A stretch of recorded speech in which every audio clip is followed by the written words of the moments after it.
রাহুল শহর থেকে একটু দূরে একটা ছোট্ট গ্রামের পাশে একটা পুরনো ভাড়া বাড়ি খুঁজে পায়।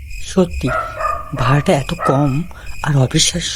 বাড়িওয়ালা শুধু একটা কথাই বলে, বাড়ির পেছনের দিকটা একটু এড়িয়ে চলবেন, আর রাতে বাইরে যাবেন না।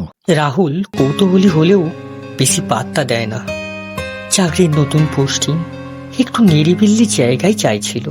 প্রথম কয়েকদিন কিচ্ছু হয় না, কিন্তু তারপর অদ্ভুত আওয়াজে নাইটে ঘুমটা ভেঙে যায় রাহুলের। একটা চন্দনের হালকা গন্ধ যেন ভেসে আসছে নাকে। জানালা দিয়ে তাকিয়ে দেখে একটা আগুন জ্বলছে বাড়ির পেছনের দিকেই। রাহুল টর্চ হাতে বাড়ি থেকে বেরিয়ে যায়।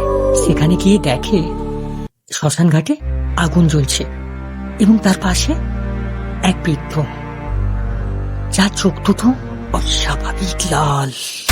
রাহুলকে দেখতে পেয়ে তখনই ওই বৃদ্ধ লোকটি বলে ওঠে, এই জায়গাটা আমাদের, চলে যাও। রাহুল খুব ভয় পেয়ে এক ছুটে দৌড়ে বাড়ি পালিয়ে আসে।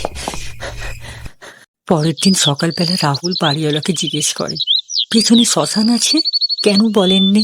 বাড়িওয়ালা তাকিয়ে থাকে কিছুক্ষণ, তারপর চুপি চুপি বলে, সেই চিতা এখনো শান্ত হয়নি। রাতে শোবার আগে রাহুল ভাবতে থাকে এবার সে বাড়ি ছাড়বে। আর ওই বৃদ্ধকে দেখে একদম জানালার সামনে রুমের মধ্যে। আর ঠিক তখনই ওই বৃদ্ধ বলে ওঠে,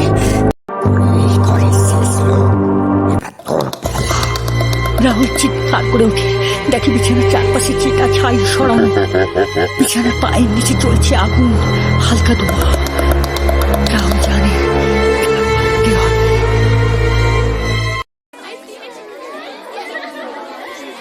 শুধু মেঝেতে জ্বলন্ত কাঠি আর ছাই পড়ে আছে, আর লেখা আছে আর একটা শব প্রস্তুত।